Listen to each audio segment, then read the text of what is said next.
Chapter 16. Preparation for the End. At Oswego, New York, September 7, 1850, the Lord showed me that a great work must be done for His people before they could stand in the battle in the day of the Lord. I was pointed to those who claim to be Adventists, but who reject the present truth, and saw that they were crumbling, and that the hand of the Lord was in their midst to divide and scatter them now in the gathering time, so that the precious jewels among them, who have formerly been deceived, may have their eyes opened to see their true state. And now, when the truth is presented to them by the Lord's messengers, they are prepared to listen, and see its beauty and harmony, and to leave their former associates and errors, embrace the precious truth, and stand where they can define their position. I saw that those who oppose the Sabbath of the Lord could not take the Bible and show that our position is incorrect. Therefore, they would slander those who believe and teach the truth, and would attack their characters. Many who were once conscientious and loved God and His Word have become so hardened by rejecting the light of truth that they do not hesitate to wickedly misrepresent and falsely accuse those who love the holy Sabbath, if by so doing they can injure the influence of those who fearlessly declare the truth. But these things will not hinder the work of God. In fact, this course, pursued by those who hate the truth, will be the very means of opening the eyes of some. Every jewel will be brought out and gathered, for the hand of the Lord is set to recover the remnant of His people, and He will accomplish the work gloriously. We who believe the truth should be very careful to give no occasion for our good to be evil spoken of. We should know that every step we take is in accordance with the Bible, for those who hate the commandments of God will triumph over our missteps and faults, as the wicked did in 1843. May 14, 1851, I saw the beauty and loveliness of Jesus. As I beheld His glory, the thought did not occur to me that I should ever be separated from His presence. I saw a light coming from the glory that encircled the Father, and as it approached near to me, my body trembled and shook like a leaf.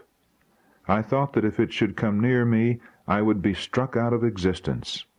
But the light passed me.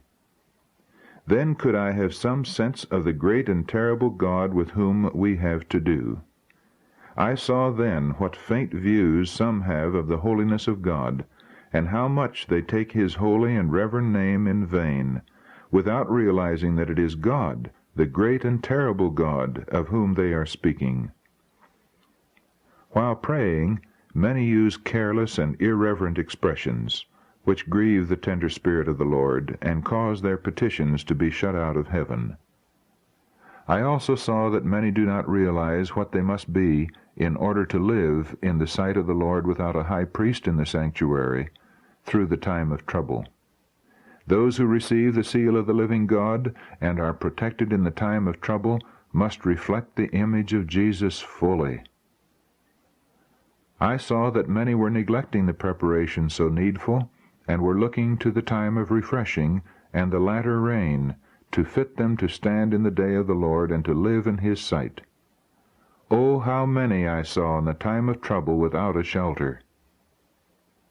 They had neglected the needful preparation, therefore they could not receive the refreshing that all must have to fit them to live in the sight of a holy God.